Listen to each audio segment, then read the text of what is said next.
And dua is of many forms. And I'm only going to mention the general side of it and one other aspect of it. And I'll save that for the end. But the general aspect of dua is that it is a command. And the second part of the ayah, "Du'uni astajib lakum," is His promise. "Wastajib lakum" is His promise that all you do is call upon me and I will respond. If you just call upon me, you will find me responding to you. It is the weapon of the believer. It is the tool of the one who worships Him truly. It is the salvation of the heart. It is the softener of the heart. It is the thing that removes the black spots in the qalb. It is the thing when the heart has become hard after a period of time, nothing softens but tears and wetness. It is the thing that brings this about and causes the heart to go soft. Nothing will bring peace and happiness and tranquility to the heart of the one in the most of distress except dua. When he makes dua, he understands. When a person raises his hand, the barakah starts to flow into his chest, into his head, into coolness of his eyes. Only then can a person truly understand why I'm in this calamity. That is the first gift Allah gives him. Is that, do you understand why you are in this calamity? Without understanding why, we are just like lost mules. So what if the burden is removed? We just fall into the same pit again without understanding. The first gift He gives to the one in distress who calls upon Him is an understanding as to why you are like this. How? You figure it out. Things start to make sense and we don't like it. We're like, no, that can't be why. We don't like it because usually it's our own fault. We don't want to think about that. We want to blame somebody else. So we make more dua. The more dua we make, the more the mind is opened. The more we cry, the more the heart is expanded so we can accept our own faults. And then you find the peak of dua, the sweetness of dua is the one who turns to Allah and blames only himself. Who else was like this? I will start with the best of mankind, the most guided of mankind, the one who is most beloved to Allah, Mahbub Allah, Mustafa Muhammad sallallahu alayhi wasallam. He was so beloved to Allah, but yet still, Allah allowed hardships to fall upon him. When he was asked about the akhirah, he didn't say, I will tell you tomorrow. He didn't say, inshallah. So tomorrow he was humiliated. He was in a state, well, not humiliated, but embarrassed. He didn't have an answer for the kuffar.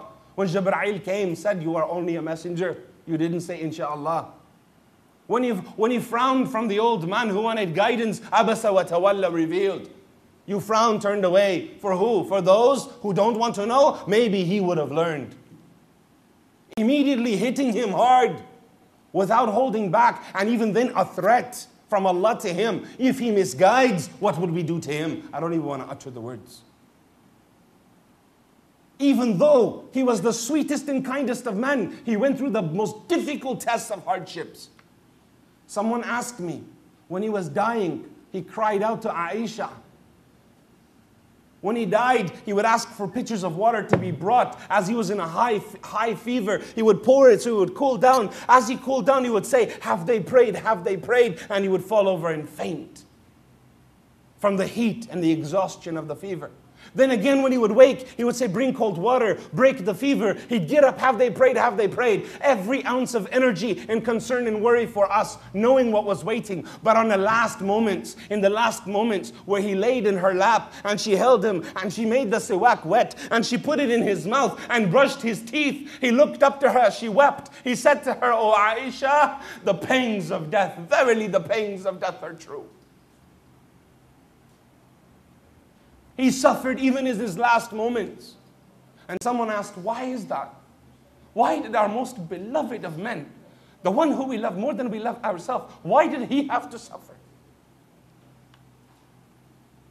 The answer goes back to Taif. What he went through in Taif, what he wanted for mankind, what he wanted for people, for you and I. He walked the streets of Taif calling to nothing but La ilaha illallah. And what did they do to him? 10 days he walked in these alleyways as they pelted, and he would try a different alleyway. They pelted and they insulted, and he tried a different way. And his son Zayd bin Harith comes for 3 days following him. Leave him, Ya Rasulullah, leave him, Ya Rasulullah. And he would say, no, Allah has not guided them. They don't know better. Oh Allah, forgive them, they don't know better. If they knew, they wouldn't do this. And he walked and he suffered until finally he gave up and he came out to a mount on the lands of Ibn Rabi'. And here he sat under a tree.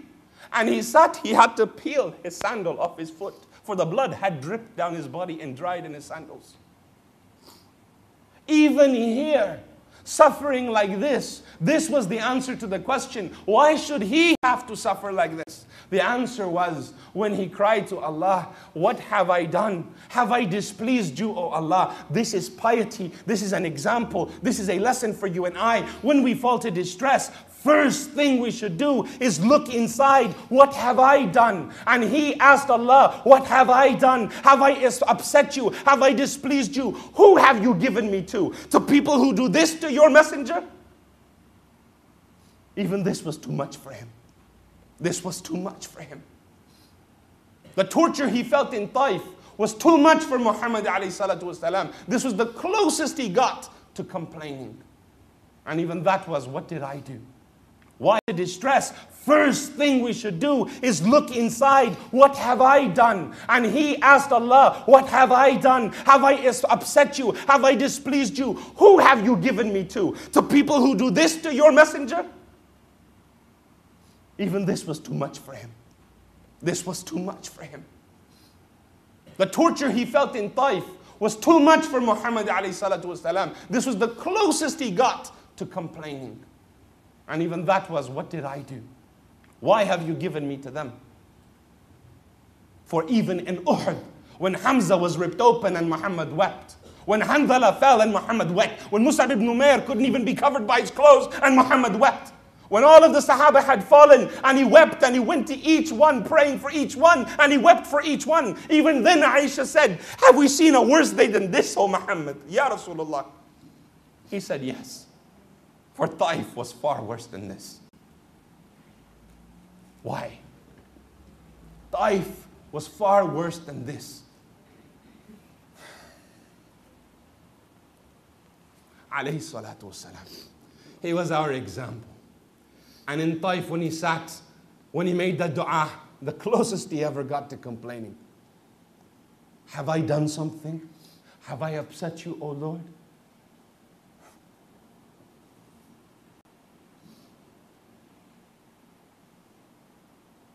To which Allah Azza wa Jal responded. When he continued his dua, he said, Oh Allah, I dare not lift my head from sujood. If you're upset with me, I will cry here till you forgive me. If I have upset you, I will not move until you have been pleased with me again.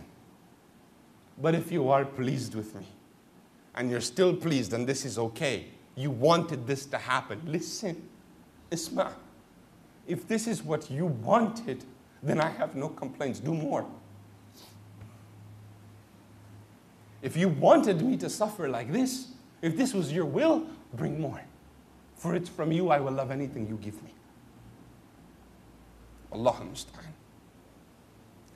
He said, he cried, he waited for a sign. From the land of Ibn Rabi', the owners of the land, they saw Muhammad suffering. And they were Qurayshi, sallallahu alayhi wa sallam. And the Qurayshis hated Muhammad, most of them. And these people did also. But the people of Taif and the Qurayshis, they had a long, old feud. So the Qurayshis became angry. How dare they do that to one of ours? But they couldn't come stand up for Muhammad. Because he's a prophet and this is the mushkila. So they had to let him get tortured. And the people of Taif knew this. So they took advantage to beat one of theirs, knowing they will not take revenge. He had no protection. Khadija was gone, radiallahu anha. The one who softened and comforted his heart. When things like this would happen, he would go to her shoulder and her chest and cry. She was no more. Abu Talib, who protected him in the city, 3 days later, he was no more. He was gone. Muhammad had hardly any protection. And he went through this. And here he said, Oh Allah, if I have displeased you, forgive me. But if you're pleased with me, I have no complaints. So from these people, the Qurayshi, they felt some compassion. They took some grapes and some water, gave it to a slave boy, said, take this to him. The lesson here is in this boy. When he arrived to Muhammad, the men told him, don't speak to him. Don't speak to him. He will be with you.